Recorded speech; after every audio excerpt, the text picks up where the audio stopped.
The first one is the appointment of Ron Geratowski, Esquire, Vice Margaret Curran, to the Chair of the Public Utilities Commission for a term expiring March 1st, 2026. And I see we have Mr. Geratowski joining us today remotely. Welcome. Thank you. Thank you. Can you hear us all right? I can hear you fine. Can you hear me okay? We can hear you loud and clear. Thank you very much. Right. So I don't know if you would like to address the committee first, and then we'll have some questions for you. I would really appreciate that, Madam Chair. Thank you very much. The floor is yours.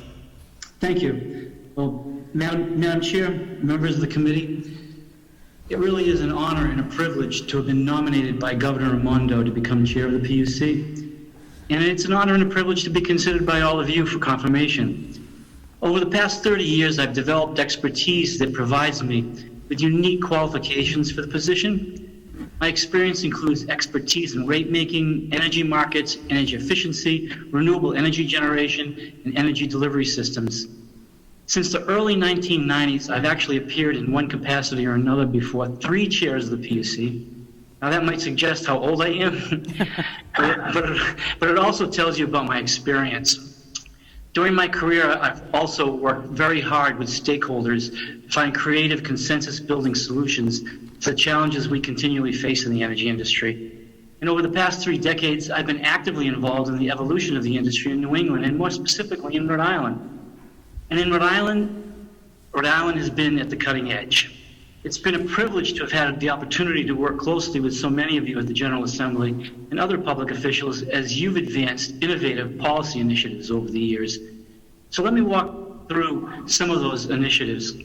It started in 1990. I was a young lawyer appearing before the PUC when the Commission approved the first ratepayer-funded energy efficiency program in the United States of America. And yes, it was the first, and it quickly became nation-leading. And I was involved in the 1990s when Rhode Island became the first state in the Northeast to pass major legislation that completely restructured the electric industry in Rhode Island and participation in restructuring elsewhere in the region. I also was involved when Rhode Island became one of the first states to require regulated utilities to enter into long-term contracts for renewable energy.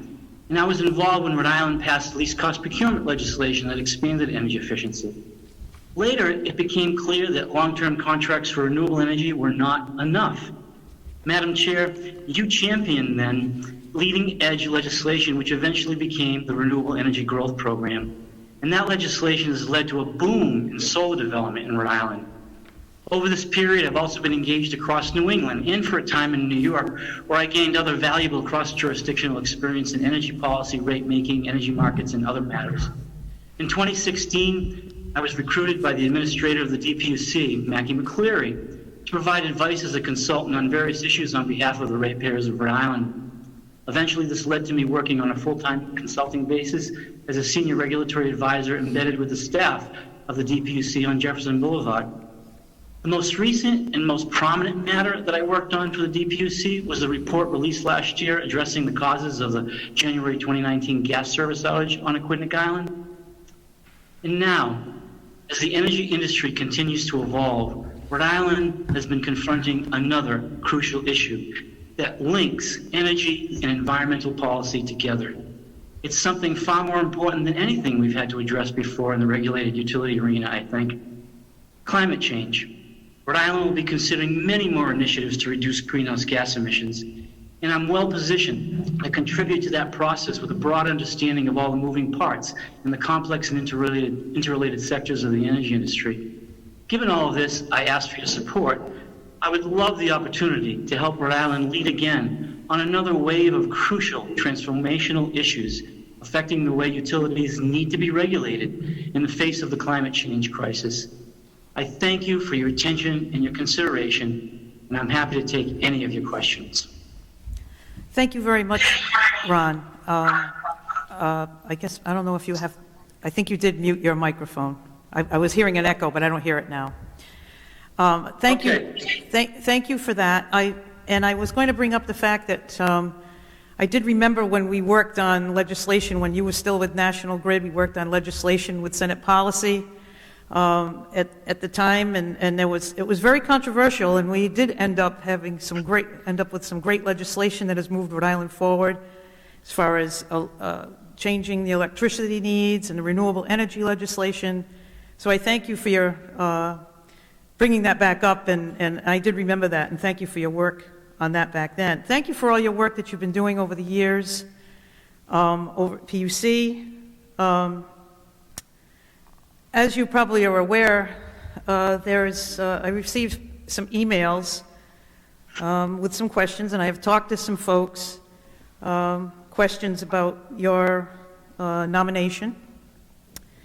And I would say over the numerous emails that I've received, and yes, we have received numerous emails in favor of your nomination. Let me say that as well. They're very glowing reports. But the looming question is, and you speak to the climate change crisis, and that has a lot to do with what I'm going to ask, because we also have the social justice issues as well, which are related to the climate change crisis, I do believe. How do you feel about the program that folks have been talking about in the emails? It's the PIPP, the Personal Income Payment Plan, and it's for folks that are having difficulty paying their utility bills and facing shutoffs when the weather is cold, or if they're having, especially now where we're going through the COVID-19 crisis, and there'll be reverberations from that for months, I am sure. How do you feel about that PIPP program or something similar to that as we move forward with the COVID-19 crisis, climate change crisis, and social justice issues? Well, I would answer it. I think what the PIP program is designed to try to address and the objective there is to find a fair way to try to deal with a really considerably difficult issue to help those people who really can't afford to pay their electric bills. And there's got to be more than a half a dozen ways to try to approach that issue. And I wish that I had, in my mind, an answer that was the perfect answer. I don't know that PIP is the perfect answer or the perfect answer. It may be an answer. It may be other alternatives as well. I did receive inquiries when my nomination was first announced of whether I would support the PIP program, and some folks wrote emails saying, I won't support you unless you support PIP. The difficulty that I had in answering the specifics of that particular program is that it's likely to come to me as a commissioner, and I'd have to make a judgment about that, weighing that against other alternatives. And so I was reluctant, realizing that I'll be a quasi-judicial figure who has to rule on an evidentiary basis with data in front of me, to announce a position on that before a case even came before me. Because any decision that we make to try to address the needs of the folks that are the most challenged in paying their bills has to be data-driven, it has to be based on evidence, it has to weigh the various risks and things that are happening across the board. When you do one thing on one side of the rate making, what happens on the other side? How do you do that? What are the administrative costs? And so I'm reluctant to say, yes, I support, or no, I don't support. So what I would say is, it's on the table like many other alternatives. And the most important point of all is not so much as in advance selecting the means, but it's indicating that we need to continue to try to address this problem of this difficulty, because as you already alluded to, it's already been an issue of arrearages building up, but with the COVID crisis and the economy crashing in front of us and all kinds of other difficult things that are happening around that will have an economic impact, we need to be mindful. There's going to be people and more suffering that's taking place, and have to come up with some solutions to try to mitigate that. I wish I could say I knew the answer right now. I don't, but I welcome the debates in the future and proceedings that take place that discuss these very important issues. Great. Thank you very much, Ron, for answering that. I'm sure we have some other questions from committee members or comments. Yes, Senator Conley. Madam Chair, thank you. Mr. Geratowski, thank you for your presentation. I'm sure you're familiar with the Resilient Rhode Island Act and the standards and goals that that act establishes, as well as the work of the EC4 in advancing those goals. What role, if any, do you see that the PUC has, and what interaction do you foresee in regard to the Resilient Rhode Island Act, the work the EC4 does, and the goals that we have set in statute for the state in that regard? Well, it raised a really important issue on how the role of the PUC has evolved and needs to continue to evolve, because the traditional role of the PUC was really focused on rates and the cost and just and reasonableness of the rates, assuring that utilities were putting in proposals that were in the public interest and were not gouging customers and making sure customers are protected. And that's still a role that exists, and a very important one. But today, with all of the policies of the Resilient Rhode Island Act, in these other policies that relate to greenhouse gas emissions reductions and the things that you alluded to, there's a second lens. The commissioners and the chair needs to view these things, and the things that come to the commission need to be viewed in a traditional way, and they need to be viewed through the lens of whether proposals that are coming to us are consistent with the policies that have really been passed into law, because the real policymakers here is not the Public Utilities Commission or the chair or the other commissioners. It's those of you, the elected officials, that create the law and sign the laws into effect, which we're required to implement. Now, to be sure, there are going to be gaps where you would expect us to fill policy with. But even when we engage in the role of filling a policy gap, we need to be looking at the overall schemes, statutory schemes. I mean that in a positive way, that sometimes the word scheme has a negative notation to it. We need to look at the whole picture of directionally, where are the policymakers bringing the state on the issues of environment and energy, and make sure that the decisions that we make are going directionally in the right place and not an obstacle or impeding where the state wants to be on those matters. And so it's really not completely new, because I think this has been evolving, but I see going forward that we need to continue to see consistency between things that we approve and whether it collides with or is neutral or operates consistently with the policies that you've pronounced. May I follow up on that, Madam Chair? Yes, please. Thank you. Well, as you know, the Act passed in 2014, and here we are in 2020. So those policies and the work of the EC4 have been ongoing for quite some time now. And while I understand the point that you made in response to the chair's question earlier, that when you sit as a commissioner, you make decisions based on the data before you, based on the evidence. Nevertheless, those decisions in a regulatory body particularly are made in the context of the regulatory scheme that exists.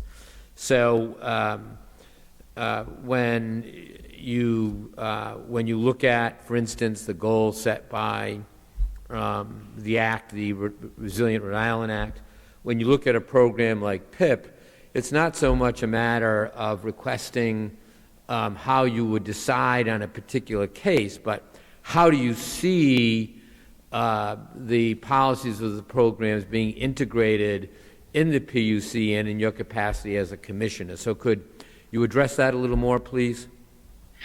Well, the program the PIP program is another version of a discount program that relates to the rates and the allocation of costs and sharing costs among all ratepayers.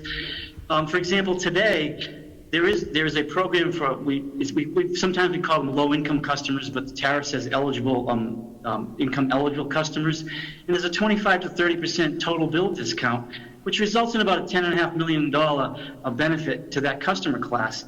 If we implement a program to have another type of discount program, then it'll have some level of sharing that goes across all the customers, and we need to see what kind of administrative costs are associated with it, administrative difficulties, there are challenges that might be associated with it. Are there simpler ways to get to the same place? But the bottom line is, we know that we need to find ways to help those most in need. And I guess I'm just reluctant because a PIP program can get so complicated with so many moving parts. How do you determine income? What happens when the income changes? What percentage do you use? What do you use to choose the percentage? And I'm not saying that you wouldn't be considering those things, but to sit here and say, to go out and say something on a real blanket basis, yes, that's the right solution, I'm reluctant to do that. But what I am trying to say is, it is on the table, is a possible solution, among other things that could take place as well. And hopefully that, whatever solution we take, like the three commissioners, all of us, would be choosing one that is consistent with all the policy directives that arise out of the statutes that you've passed.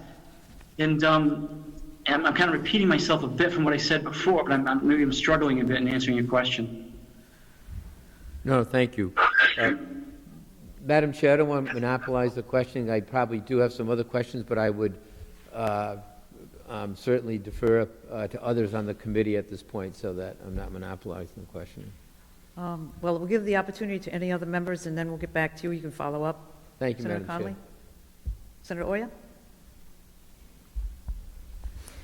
Thank you, and thank you for coming in front of us today. And you and I have enjoyed many conversations about energy policy over your time as you've worked towards the study on the gas outage on Aquidneck Island. Before I get to a question about that, though, I actually have a question with regard to taking on this role as a regulator and as somebody who's really in a position of potential consumer advocacy for the ratepayers. I'm curious about your thoughts of how you would go about making decisions for the national grid or the utility structure with regard to basically their business model, right? And so their business model very traditionally is raising funds off of different infrastructure projects, specifically fossil fuel infrastructure projects. And so I'm not asking you to speak specifically to anything that you may be the arbiter of in the appointment, but I'm asking just generally for the thoughts that you would have and how you would be weighing those decisions.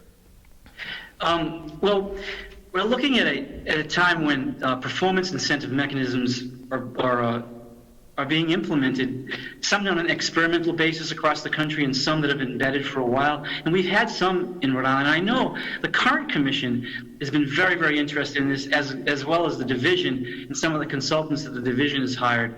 And it's ways to try to send signals to the utility to get them to change their behaviors or move in directions that we want them to, that they wouldn't normally have any instinct in their utility model to do. So it would be if they don't have any incentive to move towards doing something to reduce greenhouse gas emissions. Maybe there's some incentives that are positive or negative that go in that direction. We're doing it in the energy efficiency program now. We've done this for years, where they get incentives based on hitting savings targets. And I think that's a model that we can use to apply to other areas of the business as well. And I know that the three commissioners there today have been looking at this, and the two commissioners that'll be with me, if I'm confirmed, have a big interest in this as well. There's another thing about business models, which is really a great interest to me. We tend to separate National Grid in Rhode Island into two separate companies. We say it's National Grid, but there's National Grid Electric and National Grid Gas. And the way they're regulated today, they're regulated as if they're two separate companies, except in some limited circumstances. And from my perspective, we ought to be looking at them as an energy delivery company so that they don't have a feeling that they have to protect one business model against the other business model. So if you're moving people off of gas and electrifying, they don't see that as harming their business because they may be getting reduced revenue on the gas side, but they may be getting more on the electric side, and we find a rate-making way to have it all work together so we can lead that company towards a model where they're okay with having fewer and fewer people use natural gas and more of the customers electrify. These are the things that excite me because in Rhode Island, we're uniquely situated. In other states in the Northeast, the gas company, electric company are separate and their service territories overlap, and it makes a mess to try to figure your way through that without having stranded costs. But in Rhode Island, it's different. We have some real opportunities to work and treat them as an energy delivery company rather than two different entities, and move ourselves directionally towards reducing reliance on fossil fuel.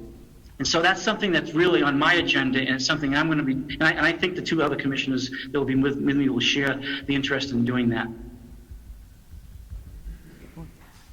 Thank you. That was very thorough and very illuminating, and I share the same thoughts as far as so much of the conversations when you're talking about energy, it's not always clear if you're talking about the gas, the heating, or if you're talking about electricity, and the conversation can get very muddled, and it would be great to see those interests not have to work against one another.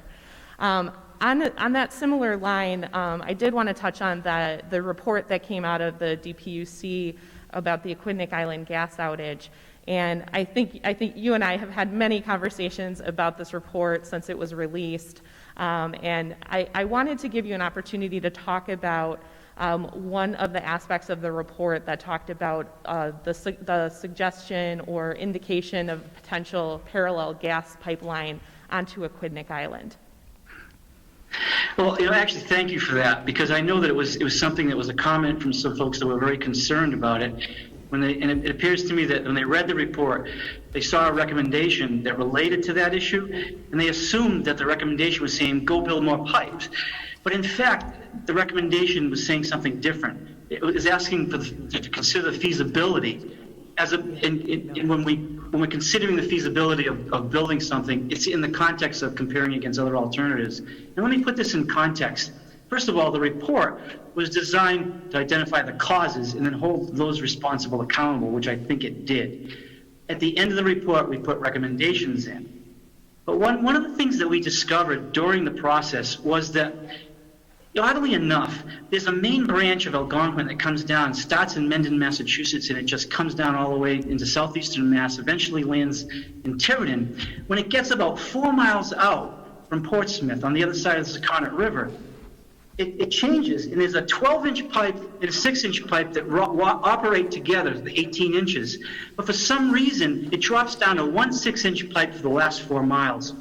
And what we realized when we were analyzing the causes, that had the 12-inch pipe continued all the way to Portsmouth, there would not have been an outage. And the reason why is the laws of physics. Because if you have a larger pipe and a smaller pipe, and you try to push the same amount of gas through both, the larger pipe doesn't need the higher pressure. It can pass the gas and flow the gas through with a lower pressure. We wouldn't have had the outage. So we said, look, why is it only 6? And I think some folks thought that if we were extending the 12-inch or the additional 4 miles, that it would mean that we were adding gas to Rhode Island. And that's not the case at all, because the line that comes down from Algonquin is full to capacity on the coldest days of the year. All it would do, if it was the proposal, and it's not one that I've adopted or said that we want to do yet, all it would do is allow National Grid to shift gas from Providence to Aquidneck Island when there was a crisis like the one that we had, so they could hold a service there. But they can't do that now with just a 6-incher. That's all it was. But that solution may not be the right solution. We need to compare it against electrification, against demand response, against perhaps using LNG as the backup out there. If we can find a different location from where the one is now near the Portsmouth station. So I just want folks to understand that that was not a suggestion to go build infrastructure. In fact, I think we need to hesitate, spend a lot of money on infrastructure if shortly after that it becomes obsolete and stranded. We have to be very mindful of that. On the other hand, we also have to be concerned about the health and safety of folks on the coldest day of the year, not having people freeze to death. But there are different solutions that have to be considered in that regard. But thank you, Senator, for giving me an opportunity to talk about that. All set, Senator. I just wanted to say thank you for that. Thank you for that very important explanation. I think that as you and I have spoke about this report since it came out, I think it did issue a number of as you said, potential solutions. And I think one of the important things that we need to do from a policymaking position to help guide the work of PUC and other agencies is making sure that we're helping put in place the policies to make sure that we're advancing for a carbon zero future. And so I look forward to having additional conversations with you on how we can best do that moving forward. Thank you. Thank you. I do too. Thank you. Thank you, Senator. Are there other questions or comments? Back to you, Senator Conley. Thank you, Madam Chair. So your resume shows, and your presentation today certainly demonstrates your wealth of experience, your wealth of knowledge about the energy industry, and particularly here in Rhode Island, which will certainly be a valuable asset to the Public Utilities Commission. So thank you for that. The other side of that coin, of course, is that, since 1987, you've essentially worked for the kinds of companies you're going to be regulating. You've been an attorney, going back to 87 for New England Power, Narragansett Electric, Mohawk Power up in Niagara, up in New York, back here to Rhode Island, working with National Grid again, which again gives you that wealth of experience and industry and institutional knowledge, which are an asset. But to those who raise concerns about a close relationship between the regulators and the regulated, and that somebody who has that wealth of experience all on one side of the process, what can you say to allay those kinds of concerns so that people will understand what you just said very well?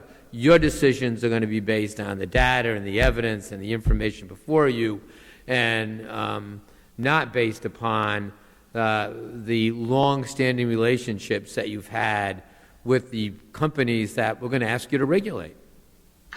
Sure. Well, Senator, first of all, a lot of people might not realize, but I left the utility 6 years ago, and at that time, I did cut the ties. Since leaving, I've worked on the government and ratepayer advocacy side of the industry, much to the chagrin of some of the utilities. Now, I hate to use an overused cliche, but this appointment gives me an opportunity to provide a valuable public service at the tail end of my career, to give back to the community at large. In fact, over the last 3 years, I've been providing advice to protect ratepayers in my work at the DPUC. The question is really about integrity and objectivity. My duty and responsibility, if I'm confirmed, will be to protect Rhode Islanders. I take that responsibility very, very seriously. And I have the experience to know when something proposed by a utility isn't right, and the ability to correct it. I know how utility operators think and act and what drives them. Sometimes it can take me less than 5 minutes to recognize when a utility is proposing something unreasonable, when it might take others 5 days, 5 weeks, or months to discover it. I also, of course, co-authored the report on the gas outage in Newport, and that report holds utilities accountable. It doesn't let any utility off the hook. In fact, on the front page article that was in the Providence Journal the next day, Alex Kuffner described the report as stinging. And over the years, I've developed trusting relationships with a wide diversity of stakeholders. I've worked very hard to listen to others, to understand the views of stakeholders, and to get the right answer that's in the public interest, to find a way to get everybody to yes on the most challenging issues. I pride myself on being open-minded and willing to listen to all sides. For me, integrity and open-mindedness is critical, and protecting the public will be paramount importance. Thank you very much for that response. My only comment would be that, in looking at your resume, you're much too young to be at the tail end of a career. I agree with that. That's a good comment. But I very much appreciate that response, and thank you for that. All set, Senator Conley? Yes, Madam Chair. Any other senators? I just wanted to take the opportunity, Ron, to tell you that we have received 11 letters in support of your appointment. And one of them, at the beginning of the hearing, I mentioned how we had worked on energy issues while you were still at National Grid. And one letter that's before me is from Marie Gannam, who is now our Health Insurance Commissioner. And if I could, I just want to read a couple of sentences from her letter, if I may. She starts off, it's to me, and she's writing in your support of your nomination. But in the letter, she mentions, during my tenure as Senate Policy Director, I was tasked with advancing an aggressive Senate agenda toward expanded green energy and curbing climate change. Almost annually, we would work with state and community advocates for clean energy and environmental action to advance gradual progress towards ambitious goals. It is almost unthinkable that you would refer to a corporate utility attorney as a helpful partner in such an effort. The exception was Ron Geratowski in his role representing National Grid in our most meaningful negotiations. And I would agree with Marie Gannam, because I was there working on the legislation, as you had earlier mentioned. And I do believe you bring a great wealth of talent and expertise to this position. And I thank you for your willingness to want to serve in this role. Thank you for your kind words, Senator. So with that, if there's no further questions, yes, President Ruggiero?